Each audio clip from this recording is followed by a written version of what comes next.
Seja muito bem-vindo, eu sou Luciano S. e esse é o canal Casos Sobrenaturais Reais. Não deixe de fazer a sua inscrição e ativar o sininho para não perder os próximos vídeos e escreva nos comentários de que cidade você está nos assistindo. Desde já, o nosso muito obrigado.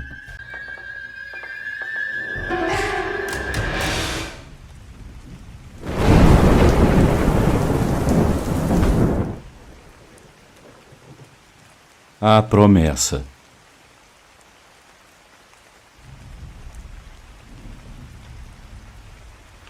Saudações, meus amigos.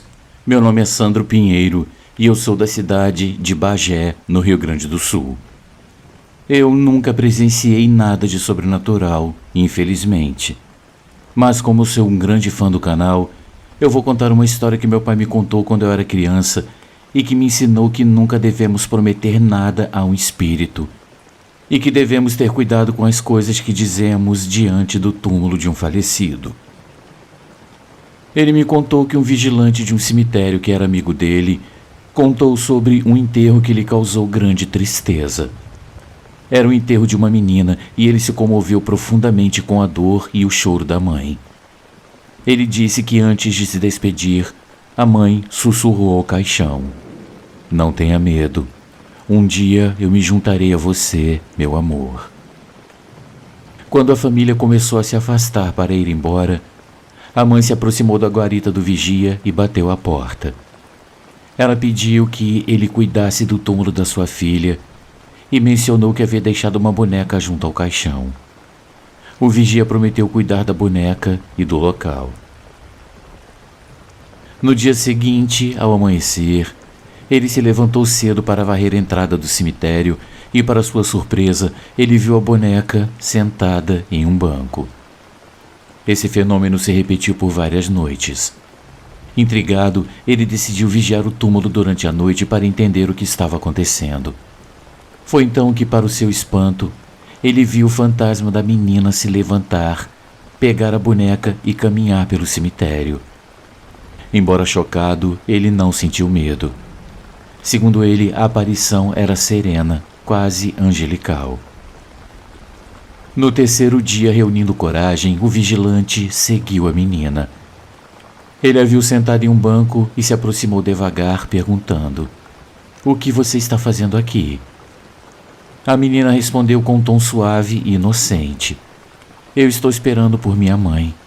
Ela disse que viria para ficar comigo." Os anos se passaram e o zelador se acostumou com a presença daquele pequeno fantasma que continuava a aparecer de tempos em tempos. Uma noite, o vigia foi surpreendido por uma batida à porta. Ao abrir, ele encontrou a menina que lhe disse: "Eu vim agradecer ao senhor por cuidar de mim todos esses anos. Eu não vou mais ficar sozinha. Amanhã, minha mãe virá para ficar comigo." Luciano, o vigilante, contou que no dia seguinte chegou ao cemitério um cortejo fúnebre com o caixão. Era a mãe da menina que havia falecido. Ele conta que nunca mais viu a menina e também nunca mais sentiu a sua presença. Muito obrigado por contar a minha história.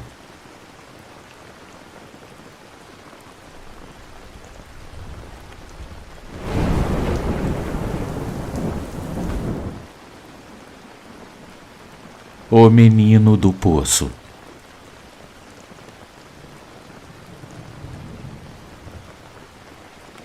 Bom dia, boa tarde a todos. Meu nome é Sara e hoje eu vou contar sobre um episódio marcante que aconteceu comigo e com meu filho na casa onde morávamos. Era uma construção antiga situada na cidade de Rio Verde, no interior do estado de Goiás. A casa, com suas paredes desgastadas e janelas de madeira que rangiam com a menor brisa, carregavam uma atmosfera que parecia guardar segredos antigos. Diversos eventos inexplicáveis aconteceram ali, mas um, em especial, permanece vívido em minha memória por ter sido o mais assustador. O meu filho, que tem autismo não verbal, era uma criança tranquila e seu sorriso era uma das poucas formas de comunicação que ele compartilhava. Certo dia estávamos em um dos quartos onde costumávamos passar as tardes.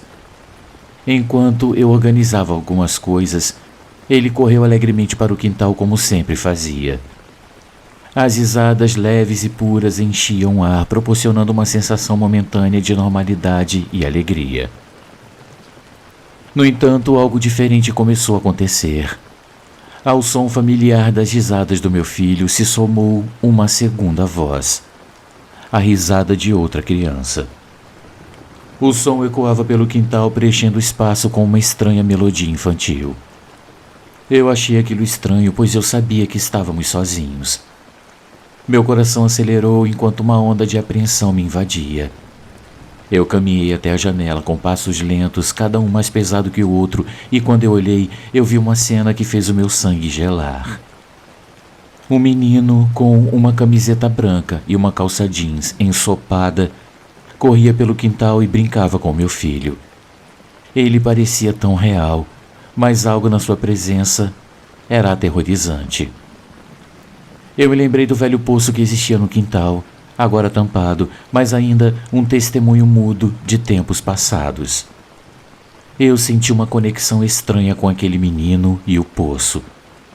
Eu compartilhei essa visão com meu marido mais tarde, mas ele não deu importância, atribuindo a minha preocupação ao cansaço e ao estresse do dia a dia. Luciano, nos dias seguintes, a presença daquela criança se manifestou de outras formas. Passamos a ouvir risadas vindas do quintal, mesmo quando meu filho estava dentro de casa comigo. Objetos se moviam sutilmente e pequenos fenômenos começaram a ocorrer. A televisão desligava sozinha, as luzes piscavam sem motivo aparente. A casa parecia ter ganhado uma nova vida, uma vida própria e inquietante.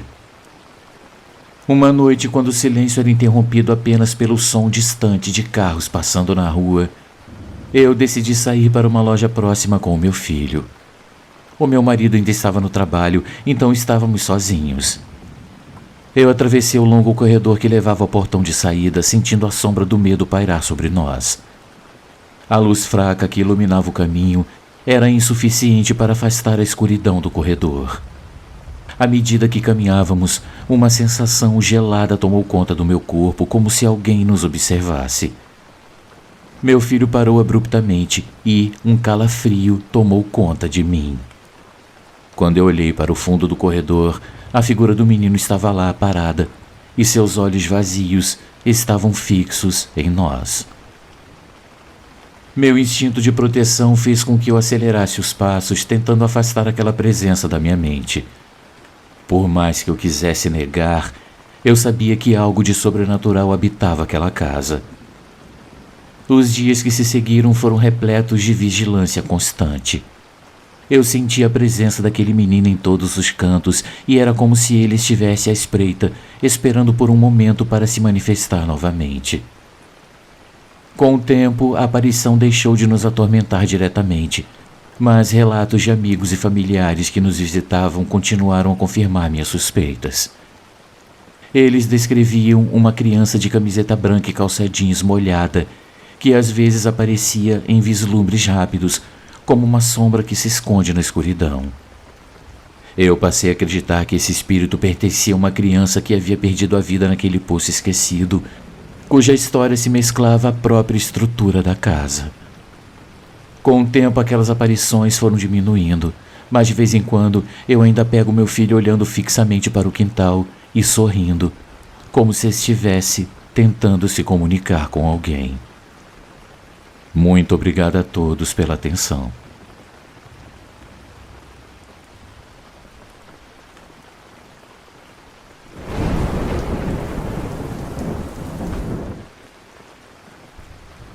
A presença opressora.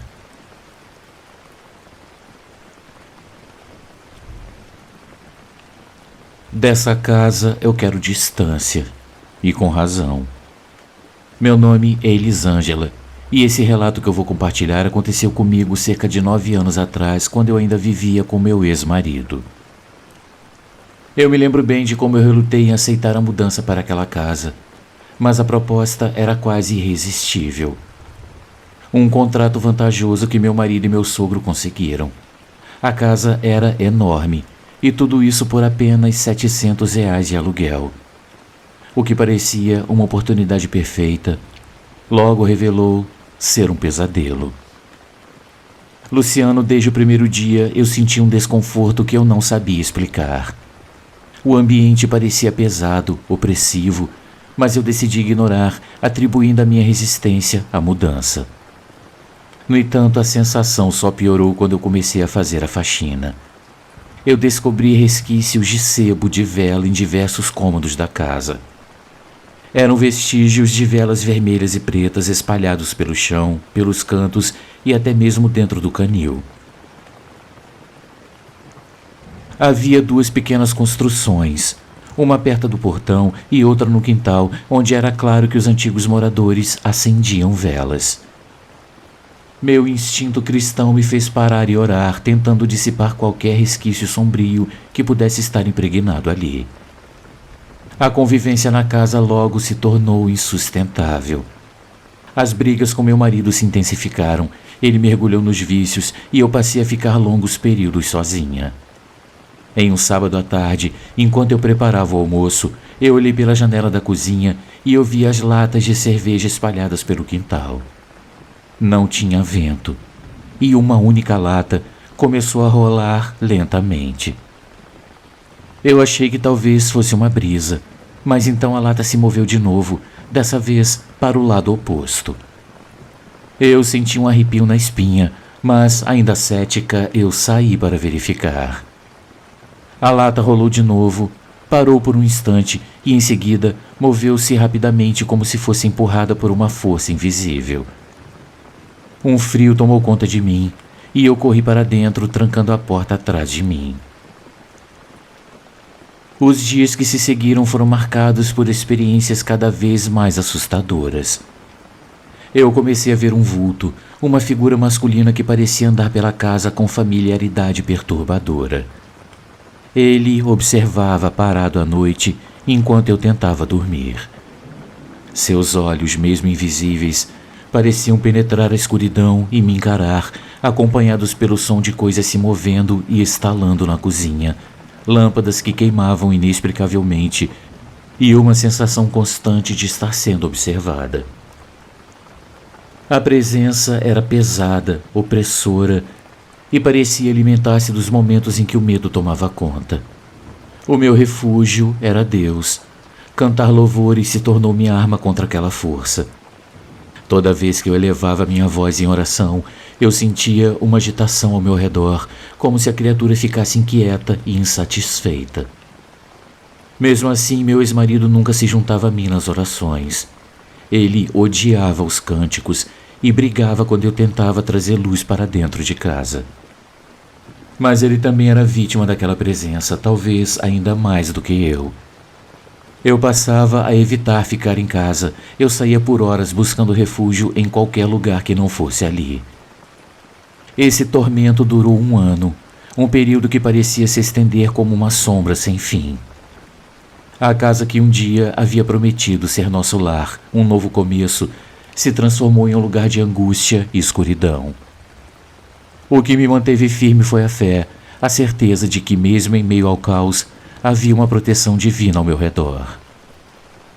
Se tem algo que eu aprendi com essa experiência, é que quando algo parece bom demais para ser verdade, é preciso desconfiar. E, mais importante ainda, se a energia de um lugar te faz mal, não ignore. Saia imediatamente. Nem todas as batalhas podem ser vencidas pela lógica, e alguns lugares guardam histórias que não devem ser esquecidas, mas sim respeitadas e, se possível, evitadas. Boa noite a todos.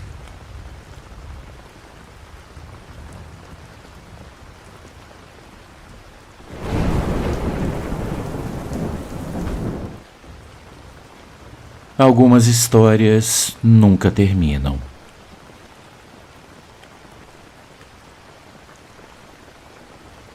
Quando eu era pequena, eu morei com meus pais e meus irmãos no Parque Meia Lua, em Jacareí, São Paulo. Nossa família tinha suas particularidades e histórias passadas. Minha mãe havia se casado antes de conhecer meu pai, mas aquele relacionamento anterior havia sido marcado pelo sofrimento. Seu primeiro marido foi um homem cruel e, com o tempo, ele adoeceu gravemente. No leito de morte, ele pediu para falar com a minha mãe, mas ela se recusou a vê-lo. A vida seguiu e minha mãe se casou novamente e teve 4 filhos com meu pai. Eu sou a caçula. Logo que nos mudamos para aquela casa, algo estranho começou a acontecer.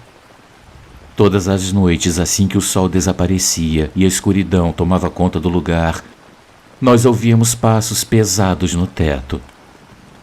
Os passos começavam na direção da porta da sala, ecoando de forma lenta e ritmada, e seguiam até o quarto dos meus pais, parando bem acima da cama deles. Era como se alguém estivesse lá observando, esperando, e isso continuava por horas.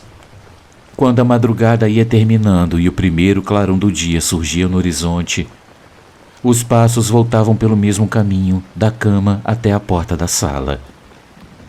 Essa rotina se repetia todas as noites, sem falta, mergulhando a casa em um clima de tensão e medo. Os meses se passaram, e mesmo tentando ignorar, aquela presença era impossível de ser esquecida. Meus irmãos e eu nos encolhíamos nas camas com os ouvidos atentos, enquanto nossos pais se entreolhavam em silêncio, sem respostas. As noites se tornaram mais longas e o cansaço de viver sob a sombra do desconhecido nos consumia. Certa vez, em uma dessas noites de tensão, meu pai, exausto e irritado, levantou-se de repente. A casa estava envolta em um silêncio assustador, quebrado apenas pelo som dos passos sobre o teto. Meu pai então ergueu a voz, firme e autoritário, e ele gritou: "Se você não deu valor enquanto estava vivo, agora não adianta mais." Luciano, a casa pareceu prender a respiração. Um silêncio pesado caiu. E então, nada. Não houve respostas. E nem mais um passo foi ouvido. A partir daquele dia, nunca mais ouvimos os passos. A sensação de alívio misturava-se ao mistério que ainda pairava sobre nós. Até hoje, em conversas de família, lembramos daquela época e nos perguntamos se era mesmo o ex-marido da minha mãe que voltava todas as noites, talvez arrependido, talvez buscando algo que nunca conseguiu em vida. Aquele período nos deixou marcas, e eu aprendi que nem todos os capítulos do passado ficam para trás. Alguns retornam, atravessando a barreira do tempo e da vida, para assombrar e lembrar que certas histórias nunca realmente terminam.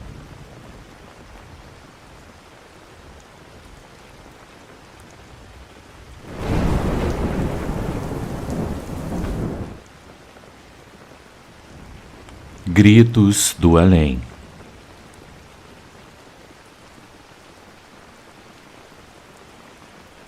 Uma noite, estávamos voltando para casa, eu e meu marido.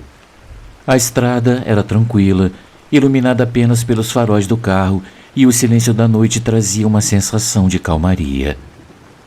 De repente, ele começou a se sentir mal. A sua expressão mudou, e eu vi a preocupação em seus olhos. Sem falar muito, ele encostou o carro e pediu para eu assumir o volante. Ele era espírita e sempre falava sobre energias e pressentimentos, mas naquele momento eu não pensei nisso. Eram cerca de 10 da noite e a tontura que ele sentia parecia intensa, mas por sorte durou uns 15 minutos e depois ele se recuperou. Na manhã seguinte, a notícia chegou como um golpe. O irmão dele, com apenas 29 anos, havia falecido inesperadamente na mesma hora em que meu marido sentiu aquele mal-estar. A tristeza tomou conta de todos e o luto trouxe um peso que se espalhou pela família como uma sombra. O dia do enterro foi difícil. Todos estavam reunidos em volta do caixão, em silêncio e lágrimas. A dor era palpável, e o ambiente parecia carregado de algo mais do que tristeza. Algo que não se podia ver, mas que estava presente. Quando uma tia dele se aproximou do caixão para prestar suas últimas homenagens, uma coisa inesperada aconteceu. Assim que seus dedos tocaram a madeira fria, ela começou a gritar. Seus olhos estavam arregalados de puro pavor e a sua voz cortava o ar com um desespero que fazia a espinha gelar. Me tira daqui. Me tire desse caixão, eu não quero ir. Me tira daqui. Repetia ela enquanto se debatia como se estivesse lutando contra algo invisível. Meus amigos, as pessoas ao redor ficaram paralisadas sem saber como reagir. Era como se algo tivesse se apoderado dela, algo que transmitia o medo do desconhecido e do além.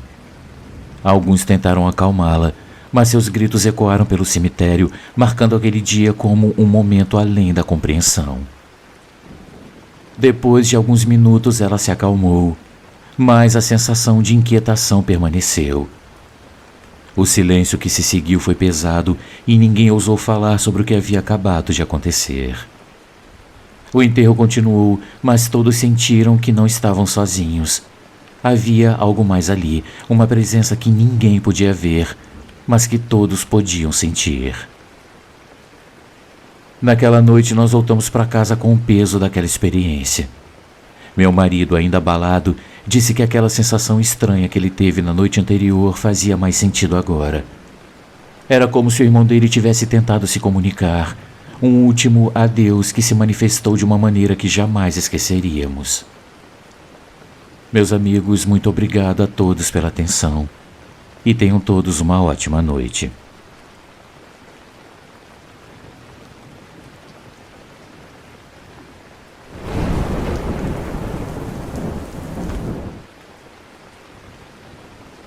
Terror na madrugada.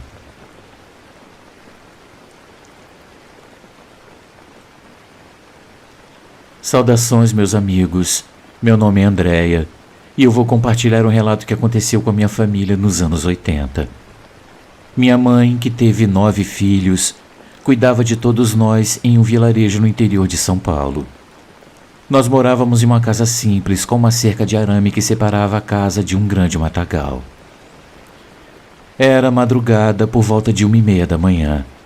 Estávamos todos deitados e alguns já dormiam, quando os latidos dos cachorros romperam o silêncio da noite. Os filhotes de uma cachorrinha de apenas 2 meses começaram a chorar e a gritar como se estivessem sendo atacados. O meu pai se levantou para ver o que estava acontecendo e quando ele abriu a porta, ele viu um cachorro grande, completamente preto, de olhos vermelhos, escondido sob o forno a lenha. A visão era aterrorizante. Assim que o animal percebeu a presença do meu pai, ele começou a avançar em nossa direção. Eu e meus irmãos, despertados pelo barulho, corremos para ver o que estava acontecendo e ficamos paralisados de medo. O cachorro, à medida que se aproximava, parecia crescer em tamanho. Seu pelo negro reluzia à luz fraca da noite.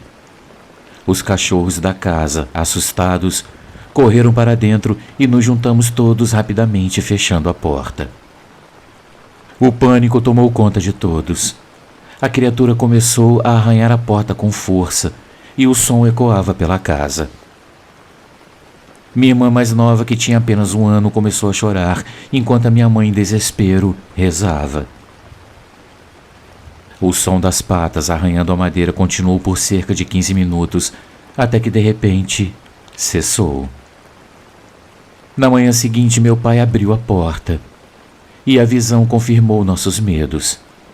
Havia arranhões profundos na madeira, marcas que não poderiam ter sido feitas por um cachorro comum. Na calçada, uma pegada enorme do tamanho da palma da mão do meu pai destacava-se claramente. A região era cercada por sítios e fazendas antigas, lugares que carregavam histórias de aparições e criaturas sobrenaturais. Naquela época, muitos moradores mais velhos já haviam contado sobre avistamentos de seres semelhantes. Embora nunca mais tenhamos visto nada parecido, aquela noite ficou marcada em nossa memória.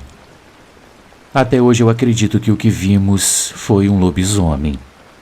Para quem não acredita, eu deixo a pergunta: se aquilo não era um lobisomem, o que poderia ter sido?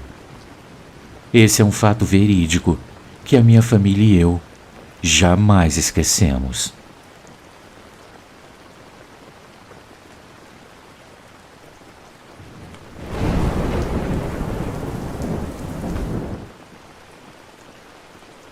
A casa mal assombrada.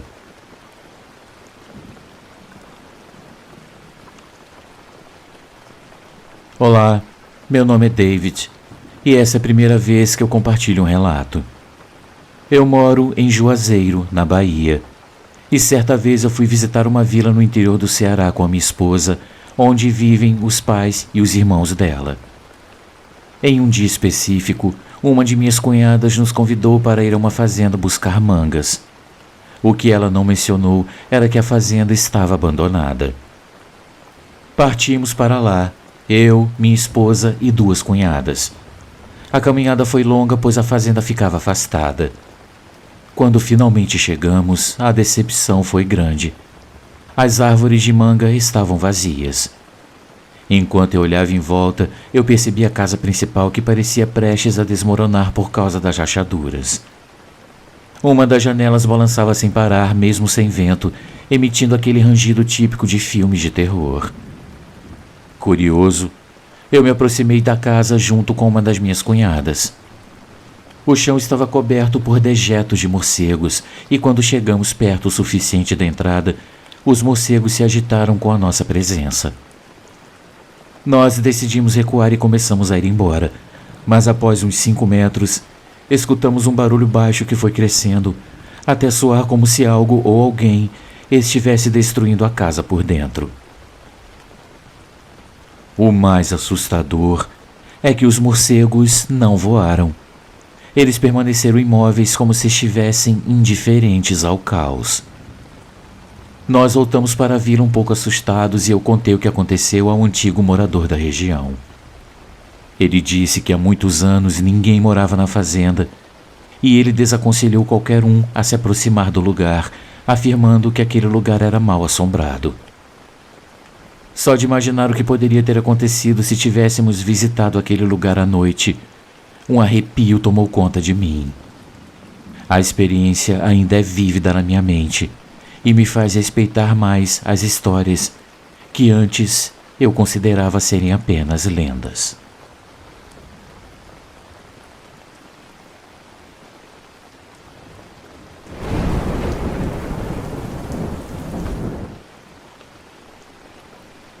O cheiro fantasma.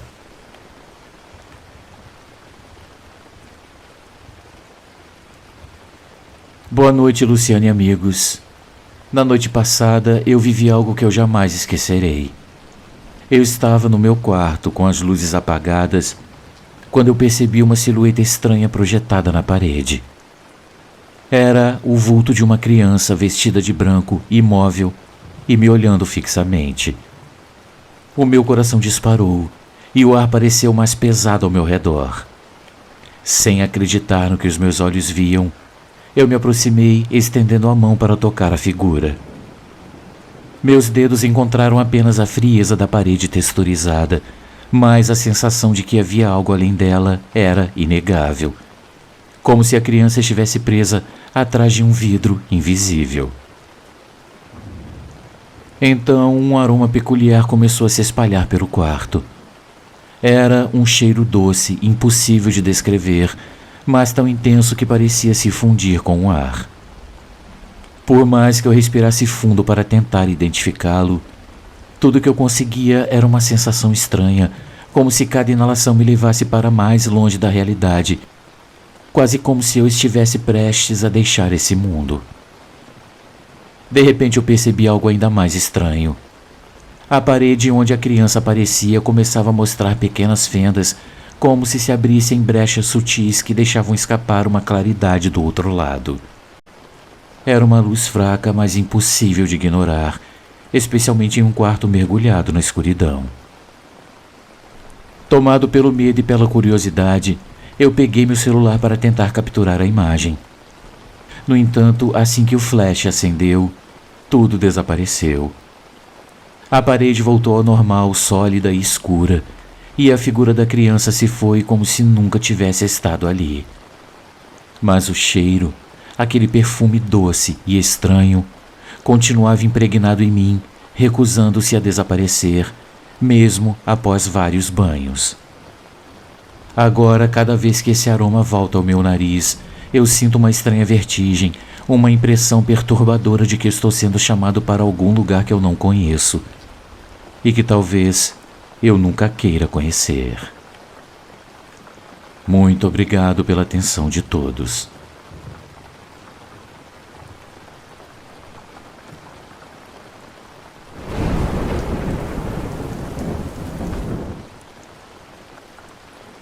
A procissão fantasma.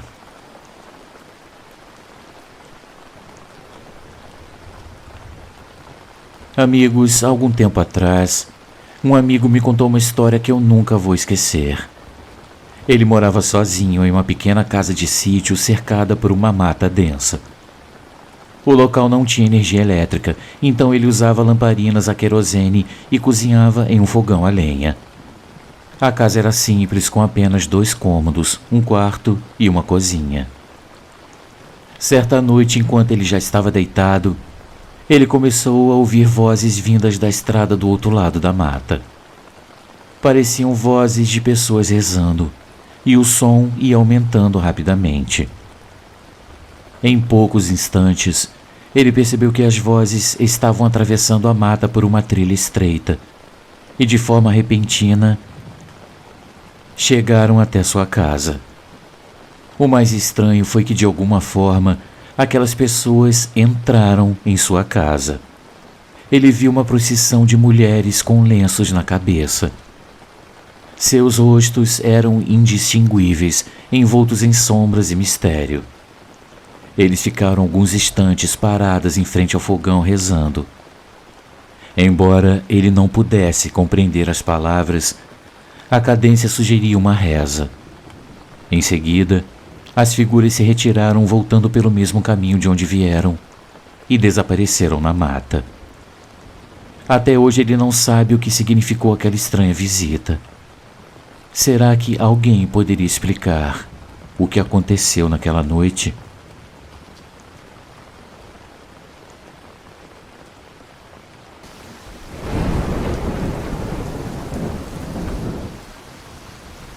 Amigos, uma pequena pausa no nosso vídeo, apenas para lembrar que o nosso canal é um canal independente e que para continuar existindo nós precisamos muito do seu apoio. Existem muitas formas de você ajudar o canal. Uma delas é contribuindo com qualquer quantia utilizando a chave Pix que está aparecendo na sua tela. Outra é se tornando membro contribuindo com apenas R$ 7,99 por mês clicando no link Seja Membro. Você também pode nos ajudar sempre curtindo, comentando e compartilhando nossos vídeos, pois dessa forma a plataforma vai ampliar o alcance do nosso canal e ele será cada dia mais conhecido. Desde já, a gente agradece e agora vamos continuar com o vídeo.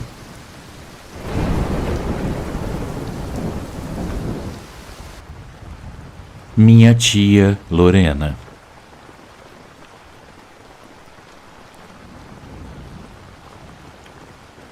Boa noite, meus amigos. Eu vou contar um resumo da minha infância. Quando eu era criança, a minha tia Lorena faleceu e a minha mãe decidiu criar o meu primo. Nessa época, ele dormia no mesmo quarto comigo. Certa noite, enquanto dormia, eu acordei e eu percebi algo estranho atrás do guarda-roupa.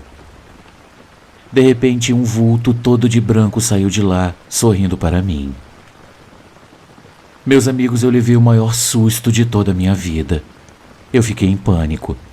Naquela época eu tinha cerca de 9 ou 10 anos, e a figura foi se aproximando da minha cama com passos curtos e lentos. Com medo, eu puxei as cobertas até a cabeça e eu fiquei assim até o amanhecer. Quando o dia chegou, eu me levantei e contei para minha mãe o que havia acontecido. Ela me disse: "Ah, filha, foi a sua tia Lorena. Ela foi enterrada vestida de branco porque ela sempre teve o sonho de se casar. Mas não deu tempo. Ela morreu no parto e ela veio ver o filho dela." Luciano, foi uma experiência muito assustadora. Desde então, muitas coisas estranhas continuam acontecendo comigo, e eu percebo que sempre que eu vou perder alguém da família, eu sou avisada de alguma forma. Muito obrigada por ler o meu relato, e uma ótima noite a todos os ouvintes.